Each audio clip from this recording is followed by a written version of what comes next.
ಕರಾವಳಿ ಭಾಗದ ಸಾಂಪ್ರದಾಯಿಕ ಆಚರಣೆಗಳಲ್ಲಿ ಒಂದಾದಂತಹ ಆಟೆದೊಂಜಿ ದಿನ ಅನ್ನುವ ಆಚರಣೆಯು ಇಂದು ಬೆಂಗಳೂರಿನಲ್ಲಿ ಆಚರಿಸಲಾಯಿತು. ಈ ಆಚರಣೆಯಲ್ಲಿ ಬಿಜೆಪಿ ಶಾಸಕರಾದ ಗುರುರಾಜ್ ಶೆಟ್ಟಿ ಗಂಟಿಹೊಳಿ ಅವರು ಉಪಸ್ಥಿತರಿದ್ದರು. ಬನ್ನಿ ಅವರೊಂದಿಗೆ ಈ ಕಾರ್ಯಕ್ರಮದ ಕುರಿತಾಗಿ ಮಾತನಾಡೋಣ. ನಮ್ಮೂರಿನಲ್ಲಿ ಈ ಸಂದರ್ಭ ಮಳೆಗಾಲ ಬರ್ತಾ ಇರ್ತದೆ, ಗದ್ದೆ ನಾಟಿ ಎಲ್ಲ ಆಗಿರ್ತದೆ, ಪ್ರಕೃತಿಯಲ್ಲಿ ಸಹಿತ ಆ ರೀತಿ ಒಂದು ವಾತಾವರಣ ಇರ್ತದೆ. ಈ ಸಂದರ್ಭದಲ್ಲಿ ಒಂದು ಹಬ್ಬ ಮಾಡೋದು ಅಂತೇಳಿ ಹೇಳಿದರೆ ಅದು ಒಂದು ಭಾರಿ ವಿಶೇಷ ಹಬ್ಬ ಆಗಿರ್ತದೆ, ಆಷಾಢ ಹಬ್ಬ ಅಂತೇಳಿ ಹೇಳಿ. ಸೊ ಅದನ್ನ ತುಳುವಿನಲ್ಲಿ ಆಟಿಡೊಂಜಿ ಆಟಿ ಅಂತೇಳಿ ಹೇಳ್ತಾರೆ, ನಮ್ಮಲ್ಲಿ ಆಷಾಢ ಅಂತ ಹೇಳ್ತಾರೆ. ಆಗ ಊರಿನವರೆಲ್ಲರೂ ಒಟ್ಟಾಗೋದು, ಒಂದು ಹಬ್ಬ ಆಚರಣೆ ಮಾಡೋದು, ಆ ಸಂದರ್ಭದಲ್ಲಿ ಸಿಗುವಂಥ ಆಹಾರ ಪದಾರ್ಥಗಳನ್ನು ಮಾಡೋದೆಲ್ಲ ವಿಶೇಷ.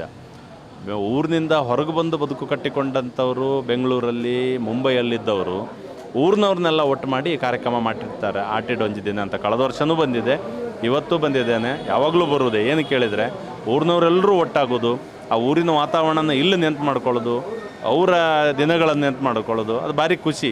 ಇವತ್ತು ತುಂಬ ಬೇರೆ ಬೇರೆ ರೀತಿಯ ಊರಿನ ತಿಂಡಿ ಆಹಾರ ಪದಾರ್ಥಗಳನ್ನು ಮಾಡಿದ್ದಾರೆ, ತುಂಬ ವಿಷಯಗಳನ್ನು ನೆನ್ಪು ಮಾಡ್ಕೋತಿದ್ದಾರೆ. ಸೊ ಅವ್ರು ಕರೆದಾಗ ಬಂದಿದ್ದೇನೆ. ಹೀಗೆ ಹಳೆಯ ಸಾಂಪ್ರದಾಯಿಕ ಆಹಾರ ಪದಾರ್ಥಗಳನ್ನು ಆಚರಣೆಯಲ್ಲಿಟ್ಟು ಅದನ್ನು ಪ್ರದರ್ಶನಕ್ಕೆ ಇಟ್ಟಿದ್ದಾರೆ.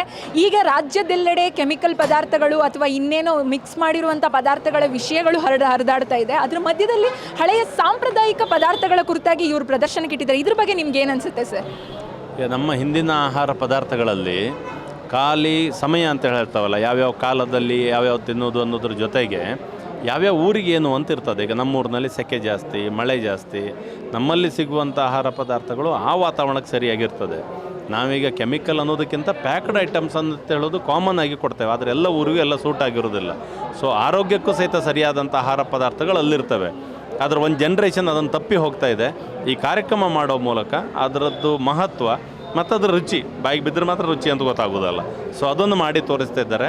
ಹಾಗೆ ಎಲ್ಲಿಯೂ ಒಂದು ಕಡೆ ಒಂದು ಜನ್ರೇಷನಿಗೆ ನಮ್ಮ ಆಹಾರ ಪದ್ಧತಿ, ನಮ್ಮಲ್ಲಿನ ಪ್ರಾದೇಶಿಕ ವಿಶೇಷತೆ ಅದೆಲ್ಲವೂ ಆ ಜನ್ರೇಷನಿಗೆ ನಿಲ್ತದೆ. ಅದಕ್ಕೋಸ್ಕರ ಅವ್ರನ್ನ ಅಭಿನಂದಿಸ್ತಾ ಇದ್ದೇನೆ. ಹೌದು, ಈ ಆಚರಣೆಗಳೊಂದಿಗೆ ಕೋಳಿ ಅಂಕಣ ಮತ್ತು ಜಾನಪದ ಕ್ರೀಡೆಗಳ ಕುರಿತಾಗಿ ಕೂಡ ಹೊಸ ಪರಿಚಯವನ್ನು ರಾಜ್ಯದೆಲ್ಲೆಡೆ, ಅಂದರೆ ನಮ್ಮ ಮುಂದಿನ ಪೀಳಿಗೆಯ ಜೊತೆಗೆ ಕರಾವಳಿ ಭಾಗದೊಂದಿಗೆ ರಾಜ್ಯದೆಲ್ಲೆಡೆ ಅದರ ಪರಿಚಯವಾಗ್ತಿದೆ ಈ ಕಾರ್ಯಕ್ರಮಗಳ ಮೂಲಕ. ಇದ್ರ ಬಗ್ಗೆ ನಿಮ್ಗೆ ಏನು ಅನಿಸುತ್ತೆ ಸರ್? ಕಂಬಳ ಇರ್ಬೋದು, ಕೋಳಿ ಅಂಕ ಇರ್ಬೋದು, ನಮ್ಮಲ್ಲಿನ ವಿಶೇಷಗಳಾದಂಥ ಒಂದಷ್ಟು ಜಾನಪದ ಆಟಗಳಿದೆ. ಅದೂ ಸಹಿತ ನಮ್ಮನ್ನು ಬಿಟ್ಟು ಹೋಗಬಾರ್ದು. ಅದನ್ನು ಬೇರೆ ಬೇರೆ ಕಾರಣಕ್ಕೆ ಲಿಮಿಟೇಷನ್ ಹಾಕ್ತಾರೆ, ಓಕೆ, ಆದರೆ ಆ ಆಟದ ಪದ್ಧತಿಗಳನ್ನೇ ಮರ್ತು ಬಿಡಬೇಕು ಅನ್ನೋದು ಸರಿಯಲ್ಲ. ಸೊ ಅದು ಇಲ್ಲಿ ಇವತ್ತು ಪ್ರಯತ್ನ ಮಾಡಿದರು, ಅದು ಸಹಿತ ಚೆನ್ನಾಗಾಯಿತು. ಅದನ್ನೆಲ್ಲವನ್ನು ಉಳಿಸಿ ಬೆಳೆಸಬೇಕು, ಅದು ನಮ್ಮ ಕರ್ತವ್ಯ. ಅದು ಈ ಕರಾವಳಿ ಭಾಗದ ಈ ಸಾಂಸ್ಕೃತಿಕ ಕಾರ್ಯಕ್ರಮಗಳು ಮುಂದಿನ ಪೀಳಿಗೆಗೆ ಹೇಗೆ ಮಾರ್ಪಾಡಾಗ್ಬೋದು, ಯಾವ ರೀತಿ ಅಲ್ಲಿ ಮುಂದಿನ ಜನ್ರೇಷನ್ಗೆ ಹೇಗೆ ಒಂದು ಉತ್ತೇಜನ ನೀಡ್ಬೋದು ಅಂತ ಅನಿಸುತ್ತೆ ಸರ್?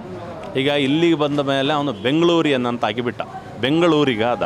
ಬೆಂಗಳೂರಿಗ ಅಂತೇಳಿ ಹೇಳೋದು ಎಲ್ಲ ಊರಿನಿಂದ ಬಂದು ನಿಂತು ಇಲ್ಲೊಂದು ಕಲ್ಚರ್ ಡೆವಲಪ್ ಆಗಿರ್ತದೆ.